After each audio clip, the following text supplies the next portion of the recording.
ఎవరైనా విద్యా వ్యవస్థ గురించి మాట్లాడుతారు, లేకపోతే ప్రభుత్వ ఆసుపత్రుల గురించి మాట్లాడుతారు, లేకపోతే ఉద్యోగాల గురించి మాట్లాడుతారు, అన్ఎంప్లాయ్మెంట్ గురించి మాట్లాడుతారు.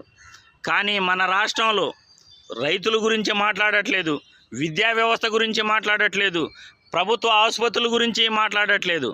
మద్యపానం గురించి ఆ షర్మిలాదేవి, ఈ చంద్రబాబు నాయుడు, ఆ పవన్ కళ్యాణ్ మాట్లాడుతున్నారు. గతంలో బెల్ట్ షాపుల ద్వారా ప్రైవేటు వ్యక్తులు మద్యాన్ని ఏరులై పారించారు. కాంగ్రెస్ పార్టీ, టీడీపీ ప్రభుత్వం మద్యాన్ని ఏరులై పారించింది. ప్రైవేటు వ్యక్తుల చేతుల నుండి కమిషన్లు తీసుకుని లైసెన్సులు ఇచ్చారు. మద్యాన్ని రాత్రి 2 గంటల నుండి 3 గంటల వరకు కూడా మద్యం షాపులు తెరిచి ఉంచేవారు. ఎక్సైజ్ శాఖ అప్పట్లో పట్టించుకునేది కాదు. మద్యాన్ని విచ్చలవిడిగా అమ్మి దోచుకునేవాళ్ళు, దాచుకునేవాళ్ళు, పెత్తందారులకు దోచిపెట్టేవాళ్ళు. ఈరోజు ఆ పరిస్థితి ఉందా?